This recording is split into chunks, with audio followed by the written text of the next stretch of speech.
और चल एक बार फिर से बात मिडिल ईस्ट की कर लेते हैं, क्योंकि जिस तरह से ईरान ने कुवैत में अमेरिकी एयरबेस पर हमला किया है, इस हमले के बाद ट्रंप ने 2 घंटे की युद्ध मीटिंग में कुछ एक ऐसा प्लान बनाया जो ईरान के लिए तबाही साबित हो सकता है।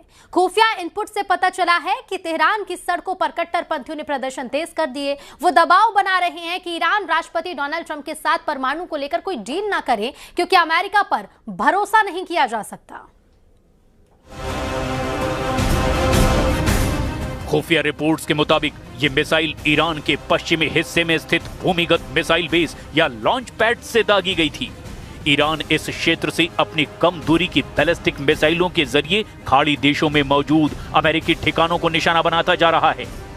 ईरान के इस्लामिक रिवोल्यूशनरी गार्ड कॉर्प्स यानी कि IRGC ने दावा किया कि उसके बलों ने उस अमेरिकी एयरबेस को निशाना बनाया, जिससे रात में ईरान के दक्षिणी हिस्से खासकर बंदर अब्बास क्षेत्र में हमले किए गए थे।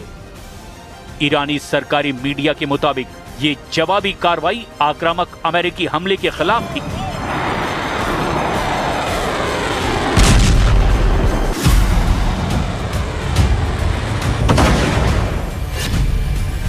तेहरान की सड़कों पर सैलाब, अमेरिका की तबाही के नारे।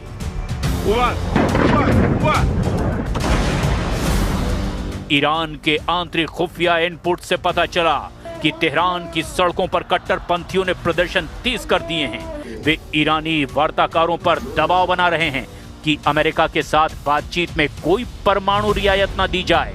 इसके साथ ही तेहरान में ईरान के सर्वोच्च नेता के समर्थन में जमा हुए लोगों ने अमेरिकी राष्ट्रपति डोनाल्ड ट्रंप की ईरान के साथ संघर्ष विराम को और बढ़ाने की योजना पर भी संदेह जताया। ईरानी अब कह रहे हैं कि वॉशिंगटन पर भरोसा नहीं किया जा सकता और वो अपने लक्ष्य हासिल करने में नाकाम रहा है, क्योंकि दोनों पक्षों के बीच अभी भी मतभेद बने हुए हैं। ईरान की राजधानी तेहरान के इंगिलाब चौक पर प्रदर्शनकारियों ने इस समझौते पर संदेह जताया।